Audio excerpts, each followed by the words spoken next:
Good morning, good morning, good morning. It's Monday, the 24th of February. It's the morning blast. Before we get underway, let me quickly do the legals. As usual, nothing discussed on this space. This session constitutes trading or investment advice or infers any kind of endorsement by PIQ Global Limited, Trades PIQ or PIQ Group, or indeed the hosts, which, as you know by now, is Mr. Michael Brown and myself, Mr. Ryan Paisley. Good morning, Mr. Michael Brown. Very good morning, Ryan. Good morning, everyone. How the devil are you? I'm not too bad, actually, mate. Not too bad. Although I must admit, it is absolutely grim outside Oh, this it's morning. sideways rain Rainy here. and windy and horrible on my way into the office this morning. Absolutely. Yep. Same here. Same here. Just before we go on, big shout out to Cam, crypto news _ ETH, Ether, obviously, because he's not very well at the moment and he's part of the PIQ family. So we've got to send him lots of love. He promises me he's not having a sex change. He promised me he's just being ill, but we'll see. I've asked for first go if moving on quick. No. I was going to say I second that. I second your well wishes and forget absolutely everything else you said. Oh no! Right, moving on. In terms of markets this morning, back to Friday. Yeah, that's what we're here totally to discuss. lost the fucking thread of this. In terms of Friday, just to look back at the back end of last week, it was a pretty grim end to the week. To be completely honest with you, a big risk-off move into the close on Friday. The S&P 500 ending the day down by about 1.75%. The Nasdaq losing just over 2%. Treasuries advancing across the curve with yields falling about 8 basis points in the 2 to 10 year segment, and the dollar gaining ground against pretty much all G10 peers. These moves came after, I guess, some soggy US data, which just put a few more dents in the idea of US economic exceptionalism. Of course, we had a few of these recently. About 10 days ago now, we had what were pretty grim retail sales figures for January. We then had Walmart, who disappointed in terms of their guidance when they reported last Thursday, which I think caused a few jitters. And then on Friday, we had the S&P Global Services PMI out of the States, which fell into contractionary territory and to a 25-month low. I would caution that the ISM PMI data is probably more reliable, but the S&P figures are slightly more timely, which is why we saw that degree of market reaction. And we also had the latest consumer sentiment figures out of the States as well, where the final sentiment gauge for February was revised down to 64.7 from a prior 67.8. This is the University of Michigan's gauge. Again, though, take that with a bit of a pinch of salt, because when you dig in to the data, sentiment among Republican voters was unchanged at 86.7. Sentiment among independent voters was unchanged as well, while among Democrat voters, sentiment fell from 65 to 51.3. So it's clear that the data is being heavily skewed by what's going on in the political realm. And I think as a result of that, a lot of this is more noise than it is signal, to be completely honest with you. In terms of other bits and bobs from Friday, there was actually quite a lot to get through as the week wrapped up, and of course some political news from Germany over the weekend, which I'll get to in a moment.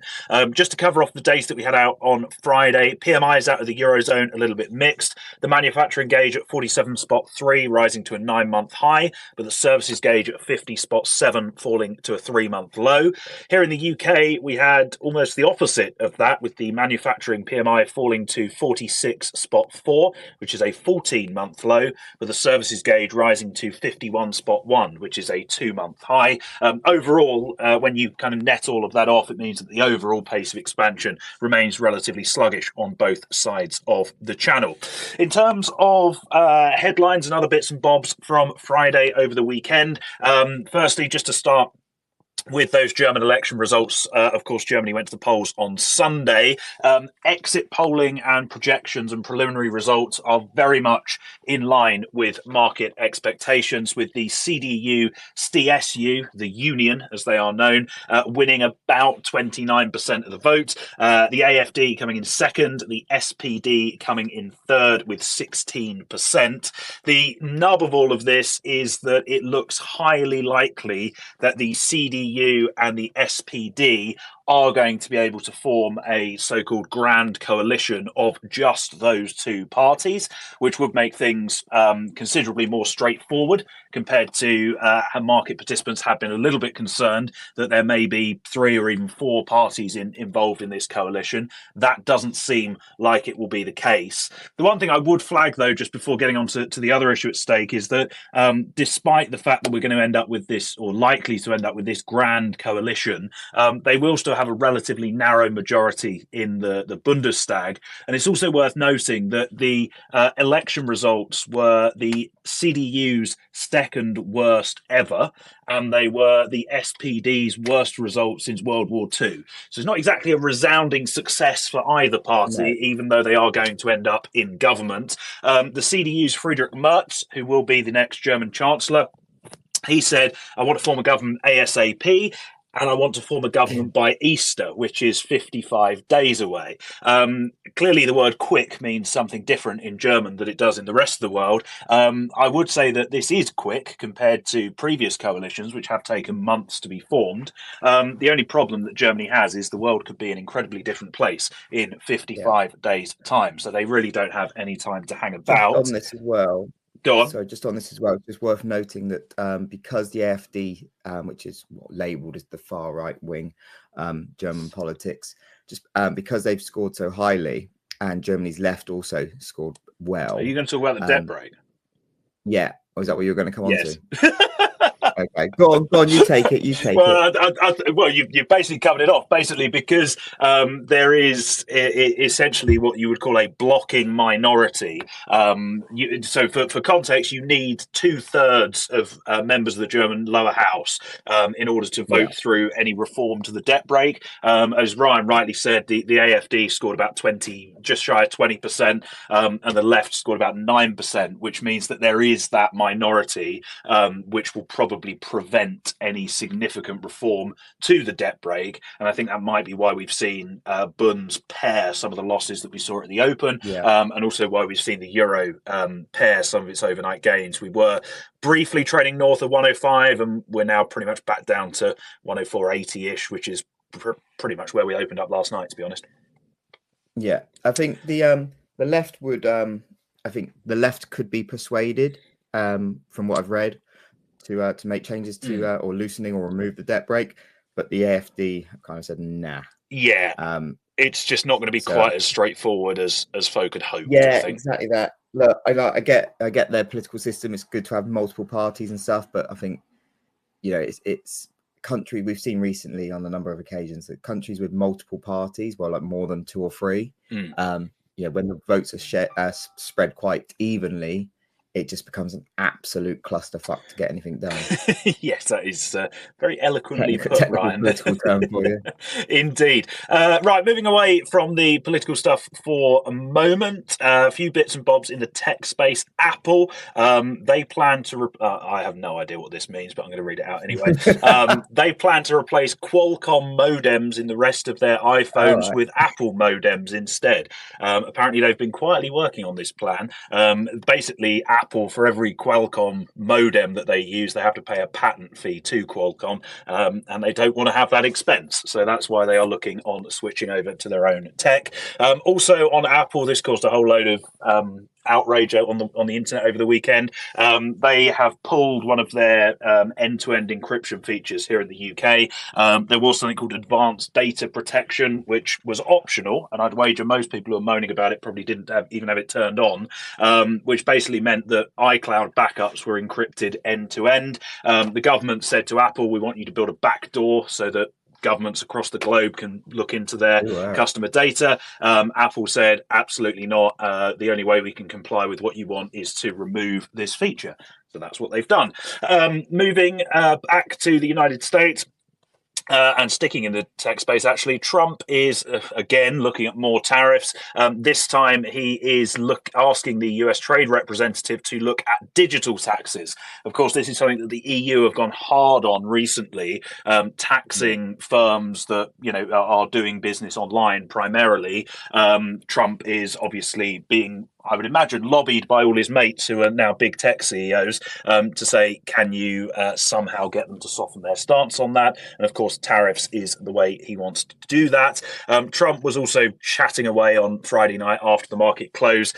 He was talking about, again, saying that we will soon impose reciprocal tariffs. God only knows when soon is going to be. He also said that the EU is now being, I quote, very nice, which I'm sure they will be reassured to hear. Moving on, 4 single stock stories for you this morning. The first is that the DOJ in the United States, they have launched an investigation into United Health Group, ticker UNH. They are probing some of their billing practices. UNH was down about 10% on Friday. The reason I'm mentioning this is because they are the second biggest stock by weighting in the Dow, and they were one of the reasons why the Dow was underperforming before the broader risk-off move that we saw on Friday after some of the US data. In terms of M&A, Thames Water, they have received a bid of 7 billion quid from CK Infrastructure. So the UK about to flog its biggest water utility provider to the Chinese. News of that deal seems to have leaked out. Speaking of deals being delivered, Just Eat, the takeaway firm, they are being sold to Prosus for $4.3 billion. That is about a 50% premium compared to where they closed on Friday. Unsurprisingly, their stock is up by about 55% in early trade this morning. And lastly, in sad news, it seems that fast food firm Hooters in the United States, they are preparing a bankruptcy filing. It looks like everything's gone tits up for them. Oh God, he went for the hat trick. Oh God. I'm going to take credit for the tips. I'm taking credit for the tips. Do you know what? Because I did use that on Friday. You did, and it took me everything not to tweet a pun about that on a work account when the news broke on Friday. I'm like, I really don't want a conversation with compliance about that one. I'm not even sure he's compliance this week in our place, so I think I'll be let off. Cool. Is that you done? Yes, it is. Yeah.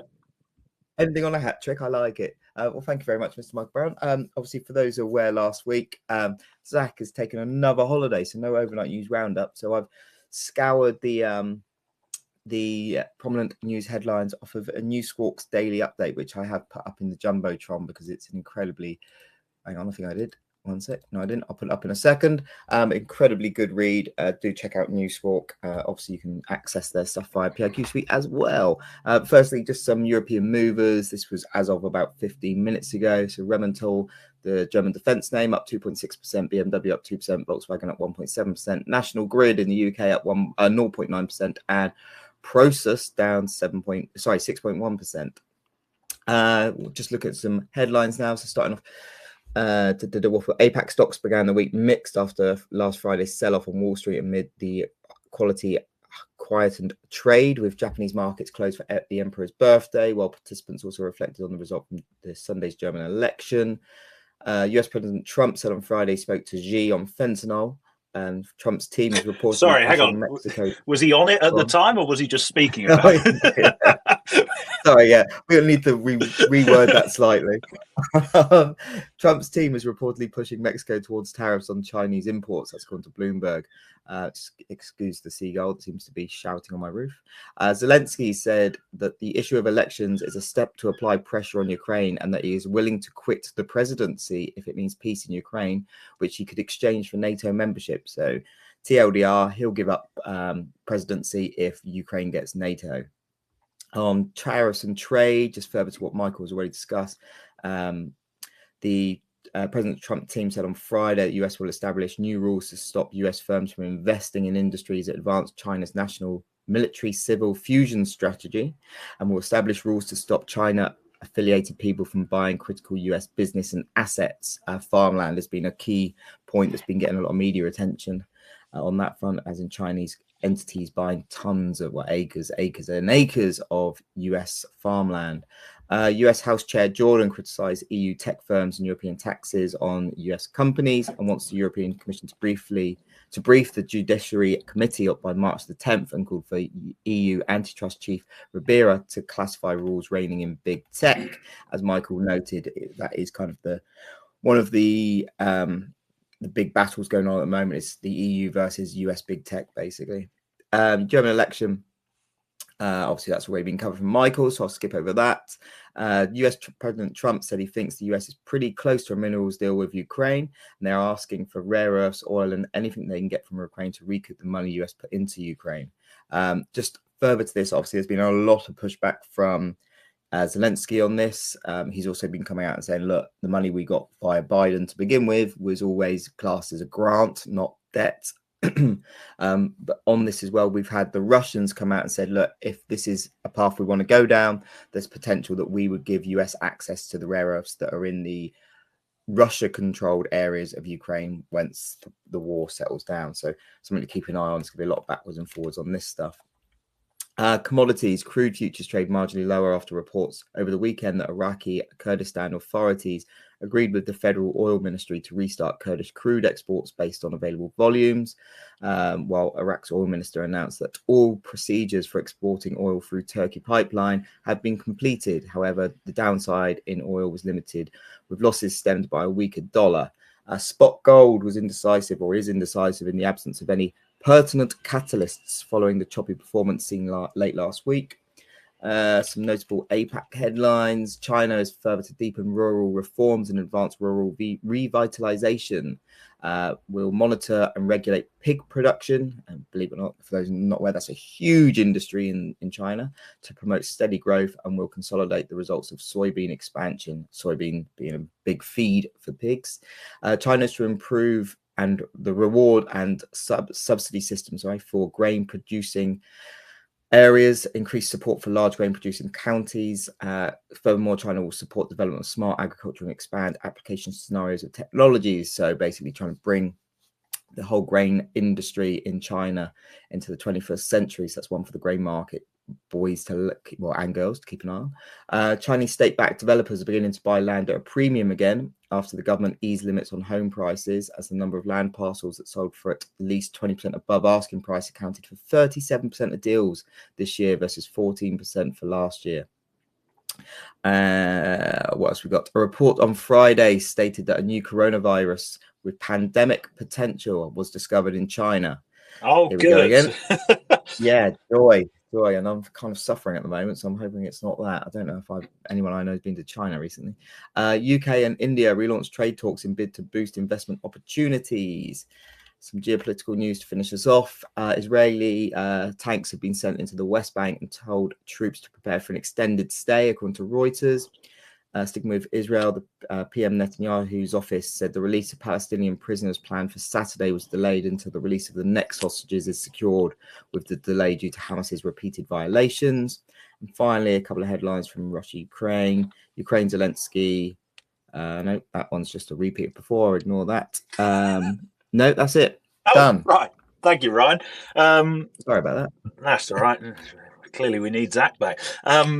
Right. In terms of today, then, and the week ahead, it is again a really quiet data docket over the next 5 trading days or so, giving participants little to get their teeth into. Although I think it will remain a case of keeping a close eye on what is coming out of the White House and also on the geopolitical front as well. Although those two seem very, very closely linked at this moment in time. Anyway, in terms of today, we do get some sentiment figures out of Germany this morning. The latest IFO surveys are due at the top of the hour. This data is for Feb, although, of course, given that the election was last night and the data is being released this morning, it will not account for any reaction to the election results. So do just bear that in mind in terms of the broader context around the data. It must be said that the polls are pretty much bang on and adamant that the polls taken beforehand, so it probably will be equated that a lot of prediction that a new government would be in place by now anyway. So yeah, that is very true. That's about it in terms of today. On the macro front, we do have speeches due from the BOE's Dingra, Ramsden and Lombardelli as we move through the day, and we also get US supply with a 2-year auction at 6 o'clock this evening. Into the remainder of the week, just to highlight a few bits and bobs. US supply continues with a 5-year auction on Tuesday and a 7-year auction on Wednesday. As I said, the data that we get this week is very much lacking, and the figures that we do get are largely second tier releases. We have some wages figures due out of the Eurozone tomorrow. Not really going to move the needle in terms of the ECB outlook. No. We do also get consumer confidence data from the States, where you'd imagine risks are tilted to the downside after the UMich figures earlier in the week. Other notable releases this week include durable goods orders from the States and the core PCE figures from the States as well. They are due on Friday, with the core PCE deflator. That's expected 2.6% from a prior 2.8%, primarily because the components from CPI and PPI that feed into PCE were somewhat on the soft side. Other things to keep an eye on the policy front, we've got a ridiculous number of Fed speakers, far too many for me to go through. Thursday is probably the busiest day on that front, and also on Thursday we have minutes due from the January ECB meeting. But saving the best till last, after the market close on Wednesday, we have the most important earnings release that the market has ever seen from the most important company in the world. It is, of course, Nvidia reporting their Q4 numbers. Obviously, the market will be looking for a beat in terms of consensus expectations, but as has been the case with Nvidia for quite some time now, focus will really be on guidance. Can they keep up this, frankly, ridiculous pace of revenue growth? Can they maintain their margins in coming quarters as well? And I think the market is liable to quite severely punish the stock and the AI/chip sector more broadly on any pessimistic remarks there, particularly as in the 3 months since Nvidia last reported, DeepSeek has emerged, which has obviously made risks around the theme and the sector considerably more two-sided than they were previously. In terms of options, they are pricing a move of about 8% to the up or the downside in the 24 hours following the Nvidia print. So clearly a significant one to watch. And given that they are the third biggest stock in the S&P and the NASDAQ, probably quite a chunky impact at an index level as well. And that's your lot for this morning. Just on Nvidia, 2 points I think worth mentioning. One, Nvidia by one metric is the cheapest AI stock out there. I saw that this morning. On the 12-month PE, it's only 29%. And when you look at something like ARM and ALAB, who has 82 and 79% times earnings, sorry, not percent earnings, it's buy the dips. That's a joke, obviously. No trading investment. Yes, no advice. To be honest, that did shock me a little bit. I was like, I was not expecting that at all when I saw those numbers. I've just reposted it. Also, I guess as well, just a couple of things to note. Also, before I forget, one thing to be aware of, obviously, the big moves after hours in something like Nvidia after the earnings. Pepperstone, who I can give a big shout out to. Michael can't. You can trade 24 hours. You can trade 24 hours on there. So that if you are looking for a way to get in or get out of your position, definitely check those out. Also, just I think it's worth us mentioning that Friday's moves. So I see a lot of people are kind of discounting this, or not even mentioned it, should I say? There was a huge options expiry on Friday. And that's plenty of the reason why we had such a big move. So one to keep an eye on, and don't be too kind of sucked into thinking, oh my god, the world's ending. But anyway, it's month end this week, which I completely forgot about. Oh god! So there you go. It's great because if you're a strategist, any weird moves, there's your excuse. So yeah, I'm going to go and put my feet up for the next 5 days. Month end flows. Right. Remember, right. So it's a perfect day it's a perfect week for our famous drinking game. Anytime you see anyone say month end flows, have a drink. I'm already smashed. Right, Mr. Michael Brown, thank you so much. Zach, if you're listening, hurry up and get back. Cam, get well soon. Big shout out to Zishi. Big shout out to Pepperstone. Big shout out to CME. I think that's your lot. Have a good day. If you are trading, keep it tight, and we'll see you tomorrow. Bye bye. Bye bye.